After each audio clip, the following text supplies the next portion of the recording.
Hello and welcome students. कल हमने 4.1 complete की थी। आज हम 4.2 एक्सरसाइज के बारे में बताएंगे, प्रॉपर्टी ऑफ डिटर्मिनेंट्स। सबसे पहले क्या सी प्रॉपर्टी है बेटा, जैसे डिटर्मिनेंट ऑफ ए और उस का ट्रांसपोज के बाद वैल्यू दोनों ही फॉर्म में चेंज नहीं होगी।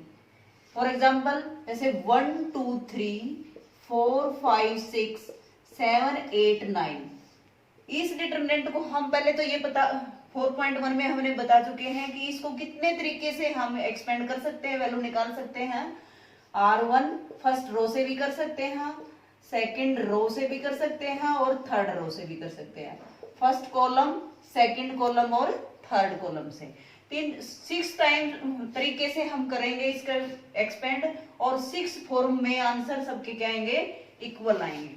सपोज करो कि इस डिटर्मिनेंट्स की वैल्यू जो है वो 5 है। अब हमने इस डिटर्मिनेंट का क्या किया, ट्रांसपोज किया। ट्रांसपोज का फर्स्ट रो को हमने क्या बना दिया, फर्स्ट कॉलम, सेकंड रो को सेकंड कॉलम और थर्ड रो को थर्ड कॉलम।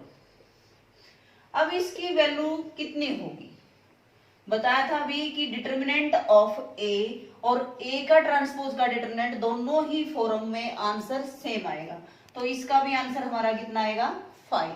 फर्स्ट प्रॉपर्टी यही है बेटा। सेकंड प्रॉपर्टी है इफ 2 रोज या 2 कॉलम्स आर आइडेंटिकल। आइडेंटिकल मतलब मीन्स इक्वल, सेम। किसी भी डिटर्मिनेंट का अगर 1 2 3 1 2 3 2 रो या 2 कॉलम बिल्कुल इक्वल हो, आइडेंटिकल हो, सेम, तो इसको हम क्या रीजन देंगे, R1 is equal to R2। Suppose करो कि 2 कॉलम इक्वल है तो C1 is equal to C2।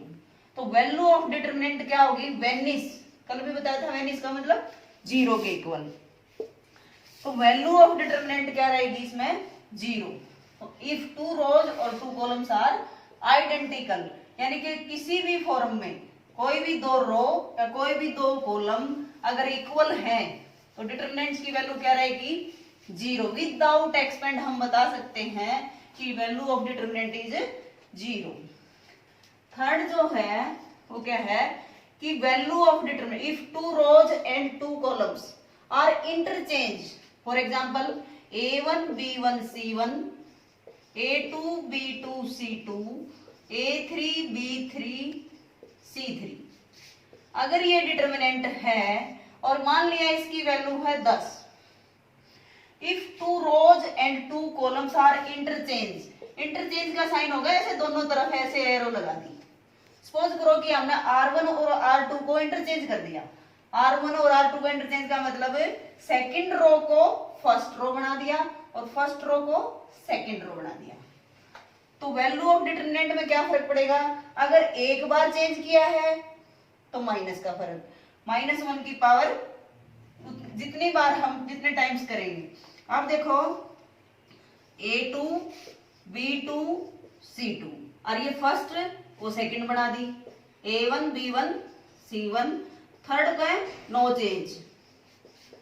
तो वैल्यू ऑफ डिटर्मिनेंट पहले 10 थी, अब हमने एक बार चेंज किया इसको, तो अब कितनी वैल्यू आएगी, साइन का चेंज होगा, -10।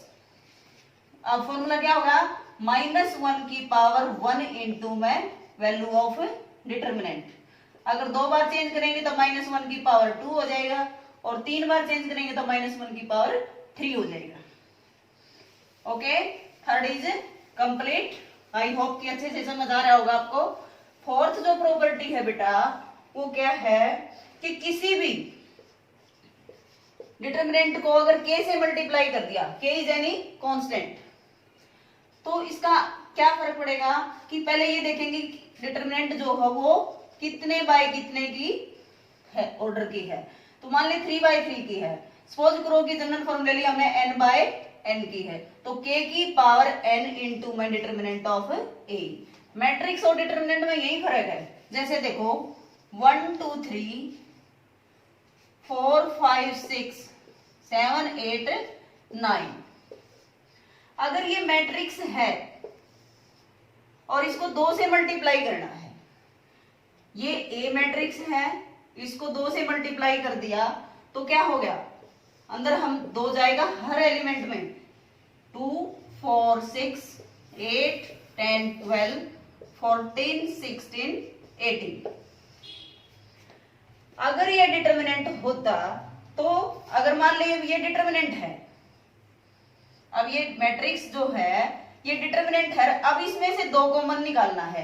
अगर ये मैट्रिक्स तो है तो अकेला एक 2 कॉमन आएगा बस, क्योंकि पूरी मैट्रिक्स में अगर 2 से डिवाइड हो रही है तभी हम 2 को कॉमन ले सकते हैं। अब ये है डिटर्मिनेंट, डिटर्मिनेंट का रिलेशन ईच रो या ईच कॉलम से है बेटा, पूरी डिटर्मिनेंट से नहीं है। 2 यहां से कॉमन आएगा, 2 यहां से भी आएगा और ये थर्ड रो से भी आएगा, इसलिए एक 2 हमने यहां से कॉमन ले लिया फर्स्ट रो से, एक सेकंड से आया और एक थर्ड से आया। अब जो करना वही है, 2 से डिवाइड, 1 2 3 4 5 6 7 8 9।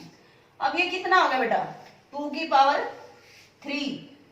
मान लिया इस डिटर्मिनेंट की वैल्यू, इसकी वैल्यू जो है 5 है, तो इनटू में 5, तो आंसर हमारा कितना आ गया 40। यानी कि अब ये एक नंबर में क्वेश्चन आ सकता है कि ए जो है वो 3/3 की डिटर्मिनेंट है, कितने ऑर्डर की है 3/3 की, और डिटर्मिनेंट ऑफ ए इसकी value they the 10। Find the value of 3 into A into determinant, इसका डिटर्मिनेंट, इसकी वैल्यू बतानी है भाई। अब देखो बताया था 3/3 की ऑर्डर की है, यहाँ 3 है तो 3 की पावर 3 बाहर आ गया इंटू डिटर्मिनेंट ऑफ ए, और ये किसके इक्वल हो गया 3 की पावर 3 27, और डिटर्मिनेंट ए गिवन है 10, तो हमारा आंसर कितना आ गया 270। अंडरस्टैंड बेटा, तो ये प्रॉपर्टी भी आपकी कंप्लीट होगी। नेक्स्ट प्रॉपर्टी जो है, किसी भी रो या किसी भी कॉलम के ईच एलिमेंट्स अगर 0 है, बिल्कुल सिंपल सी है ये तो, 1 2 3 4 5 6। अगर कोई डिटरमिनेंट इस टाइप का है, या तो पूरी की पूरी फर्स्ट रो 0 हो या पूरी की पूरी कॉलम 0 हो, तो without expanding determinants of value क्या होगी 0 होगी। लास्ट जो है बेटा, इफ किसी भी डिटरमिनेंट को जैसे a1 b1 c1 a2 b2 c2 a3 b3 c3, अगर कोई डिटरमिनेंट इसके अंदर कोई k एलिमेंट है, जैसे एक रो या एक कॉलम, सम ऑफ 2 एलिमेंट्स हैं, तो उसका डिटरमिनेंट अगर हमें ये डिफिकल्टी नजर आ रही है इसको सोल्व करने में, तो इसको सिंपलेस्ट फॉर्म में कैसे करेंगे, सम ऑफ 2 डिटरमिनेंट्स, और वो दोनों डिटरमिनेंट्स कौन से होंगे, फर्स्ट क्या होगा a1, इस सेकंड जो है ना ये एलिमेंट है, इसको हम देखेंगे ही नहीं, फर्स्ट कॉलम इसको बनाएंगे a2 और ये a3, b1 b2 b3 c1 c2 c3, एक तो ये डिटरमिनेंट बेटा प्लस, अब इसको सेकंड जो डिटरमिनेंट बनाएंगे उसमें क्या आ जाएगा k और ये सेम रहेगा भाई, b1 b2 b3 c1 c2 c3, तो इन दो डिटरमिनेंट्स के जोड़ के बराबर होगा। अंडरस्टैंड बेटा, ओके।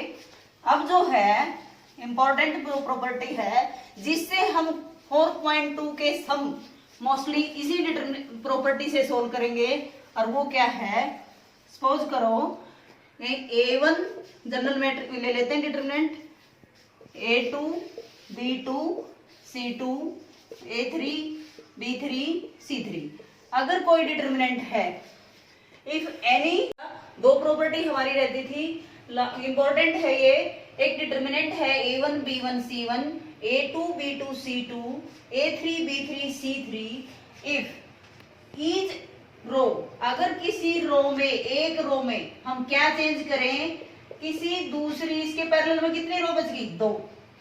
k से मल्टीप्लाई करके और ऐड या सब्ट्रैक्ट कर दें तो value of determinant no change.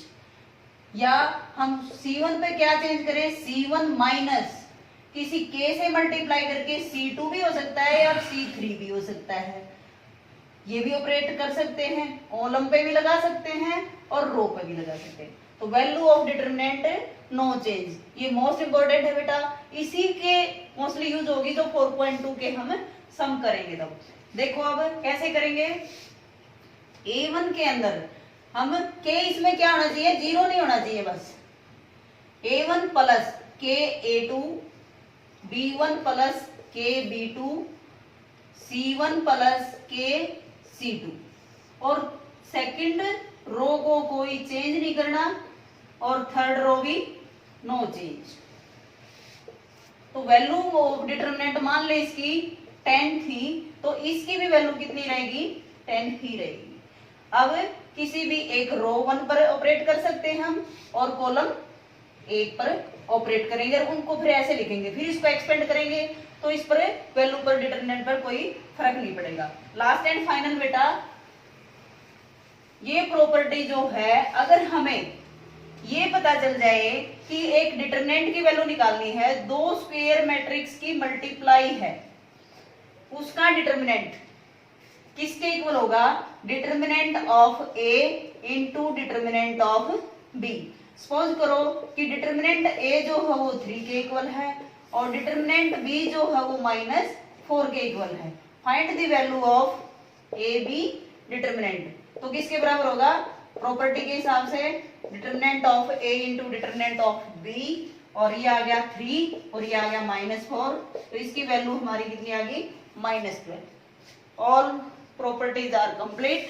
I hope कि आपको अच्छे से समझ आया होगा। नेक्स्ट हम एक्सरसाइज स्टार्ट करेंगे। ओके बेटा, थैंक यू।